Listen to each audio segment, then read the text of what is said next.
Hello, नमस्कार. तर आता इकडे बघा आमची अजून धुलीवंदन आला नाही ना, पोरांचं चाललंय नुसतं रंगपंचमी इकडे बघा. आणि आमच्या आई लावलेला मला मस्तपैकी भाजी-बिजी लावलेली नाही, कसलं थोबाड बेकार घेऊन दाखवते तुम्हाला. आणि आमच्या घराजवळचं मस्तपैकी नजारा आहे. आणि झोपून शेवटलेल्या 2 हुतनी समोरच दिसतात तुम्हाला हाय बाय करताना. तुम्हाला तर माहिती आहे आम्हाला व्हिडिओ शूट झाला की हाय बाय चालूच असते. तर संध्याकाळचा झाला टाईमने घेतली वाटाणा हरभऱ्याची भाजी गं. आता दोघांपुरती आम्हाला कधी लागतं नाही, पोरीनं मच्छी केलेलीच होती. आणि मग हे टाकली भाजीला फोडणी टाकत आणि नंतर भाजी-बिजी घातली. आणि गोष्टी सांगता-सांगता जाऊबाईंनी मी गोष्टी सांगत होतो आणि बऱ्याच अशा गोष्टी निघाल्या आणि तो असं खाल्लं होतं भाजी-बिजीला मस्त फोडणी घातली. पापड त्याला भाजी असलं पापड लागतेच. नंतर की झाली माझी भाजी रेडी.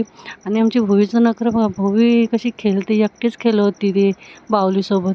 आणि संध्याकाळची लागली माईची पाटी घराने घराने. आमची भुवीची पण नाटकं असताना एवढी नाटकं असताना का बोलून सोय नाही. आणि इकडे बघा आमचं खेळाडू IPLवालं जसं एकेकांचे याच्या मैदानात जाताना काय माहिती खेळायला. रात नाही बघत दिवस नाही बघत नुसतं खेळतं असताना बॅट बॉल. काय पोरांवरचं इकडं बघा. आलाय कालोख मग काही भुवी नुसती मच्छर जाऊ दे तर लढते इकडती कशीनं लागली माईच्या पाठी जावला रात नाही पोरांना आमच्या दिवसानं काय नाही बघ मोबाईलमध्ये घुसलेच असते 12ही महिने. चला माझा मिनी ब्लॉग छोटासा कसा वाटला नक्की सांगा. बाय.